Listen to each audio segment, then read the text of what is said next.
Hello there again, friends and YouTubers. Thank you so much for stopping by. He got a good one for you today.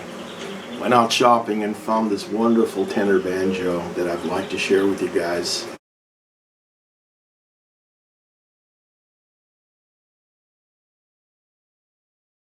For $29, what was it, $29.99? I think it's a good deal. I've seen them online for much more.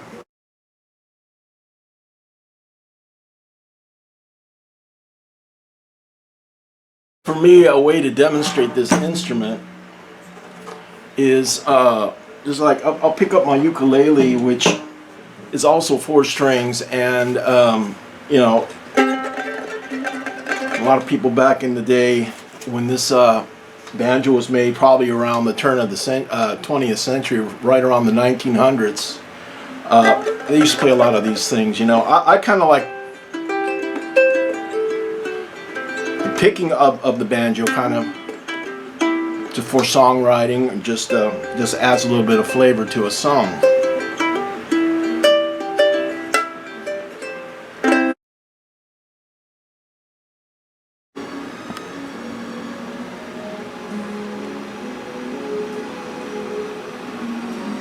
This is what the end piece looks like. I believe it's an Alton, and all these work. I tightened them all up a little bit, and it's nice and tight now.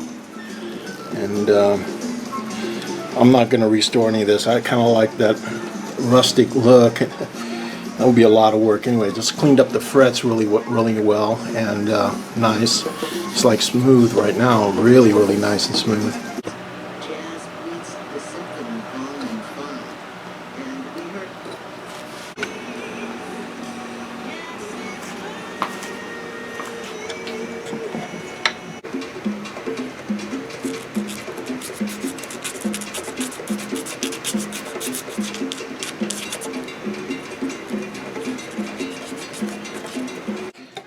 There's no vibration, and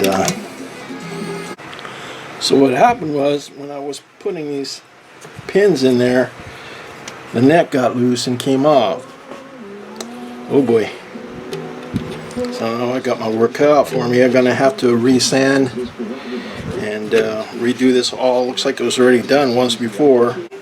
Gonna have to be really careful the kind of glue that I'm going to use, and how am I going to situate this on here. It's got to go on there just like that. It has to be glued one time, and everything has to be pretty straight from where the bridge comes up. So this is without doubt probably the strongest glue in the world that you could ever use. It's Gorilla Glue, and the stuff, like, it's stronger than the wood itself. So I know it's never going to come off. Just have to be very careful when you use it. It expands, and kind of has this kind of a foamy kind of a reaction, and once this is on there, it's on there forever. I use this for my ukulele bridge. I used Type 1, I used everything, and it still came apart. I put this on, and the thing, the bridge is still holding, which is incredible. So just want to get a good generous amount of this on there, and it dries really fast, and I'm just going to hold it in place as it dries.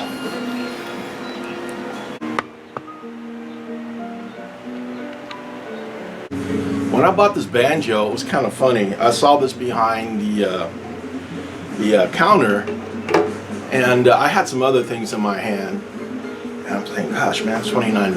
I got to buy this thing, you know. So she had it already up on the glass for me. And I pick it up, and I start walking around the store with it just to put my other stuff back, and she yells at me, "Hey, you can't walk away with that." I'm like, I was put in the spot, you know. I said, "Why not?" She says, "Well, why do you think it's behind the counter?" And you know, just finally dawned on me. So I apologized to her. "Oh, I'm sorry, I didn't know," you know. And she said, "That's all right, you know. It happens all the time." And so I bring it to the front. I said, "You know what? I'll just go ahead and buy this now." And I really wanted to work on this thing, so lady, she smiles. She says, "Oh yeah, she's having a bad day, you know." I said, "Why?"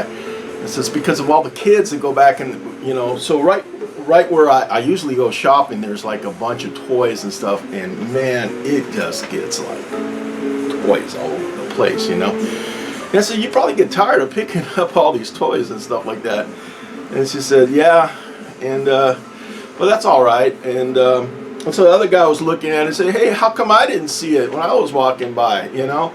I looked at the guy and said, "Well, it's probably because they just put it down, you know, and or maybe they think I'm just one of these foolish people because they see me in there all the time, you know, that would buy something like this, you know." But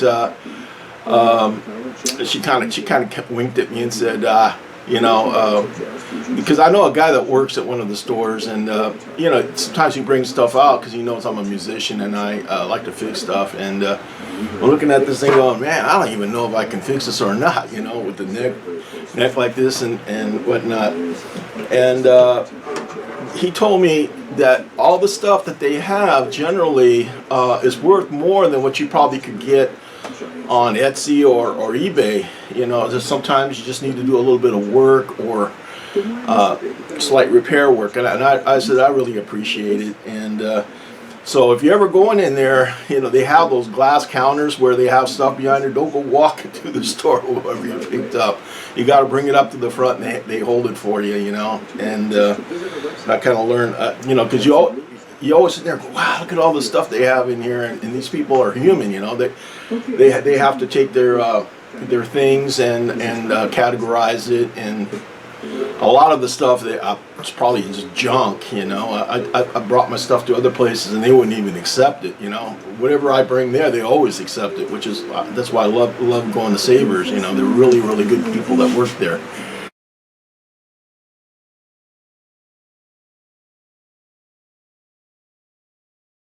So I finally got it finished and put some strings on, and boy, this is a lot of work. I didn't think that it would be this much, but completely different than the guitar as far as tuning.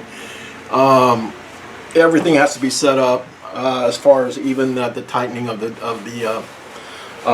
lambskin that's on here, and but it just sounds really wonderful. I love the.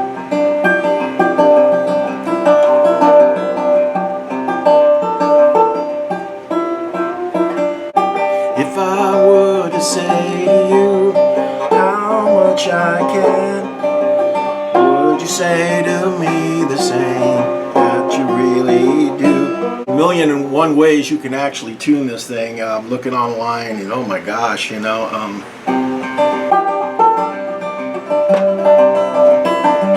lot to do with the finger picking and getting this rhythm down, and then just adding.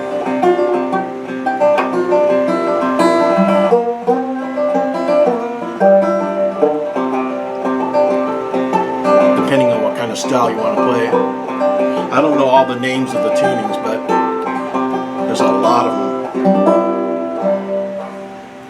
Anyway, guys, I hope you liked the video, and please don't forget to like and subscribe, and you guys have a wonderful day. Thanks again so much for watching.